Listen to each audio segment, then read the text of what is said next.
নমস্কার জানাই সবাইকে। কেমন আছো সবাই? আশা করছি ভালো আছো, আমিও ভালো আছি।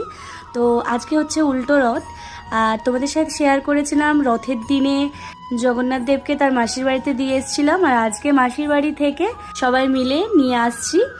তো দেখতেই পাচ্ছ তোমরা। আর এই পিচ্চিটা হচ্ছে দিদিদের ফ্ল্যাটের সব থেকে ছোট, আর খুব মিষ্টি একটা মেয়ে। আমার তো খুব ভালো লাগে, মনে হয় সব সময় ওকে চটকাই। তো এত পরিমাণে বৃষ্টি পড়ছিল, যার জন্য আর বেশি আমরা কোথাও যেতে পারলাম না। তাই জগন্নাথ দেবকে তাড়াতাড়ি বাড়ি ঢুকিয়ে দিচ্ছি, আর তারপরে এসে এখানে একটু গল্প সল্প করছিলাম। তো আর আজকে আমাদের একটা বার্থডে পার্টি আছে, সেই জন্য সেখানেও যেতে হবে।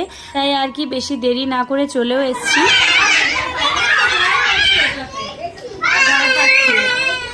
পাখিদের মতো কিচিরমিচির করছে বাচ্চাগুলো। সবাই ভীষণ মিষ্টি ছিল, ভীষণ মিষ্টি, তোমরা দেখেই বুঝতে পারছো। তো আমরাও খেয়ে নিলাম। তো এরপর বাড়ি ফেরার পালা। তো চলো, আজকের মতো ভিডিওটা এখানেই শেষ করলাম। তোমাদের সাথে দেখা হচ্ছে খুব তাড়াতাড়ি। সবাই খুব ভালো থেকো, সুস্থ থেকো, সাবধানে থেকো।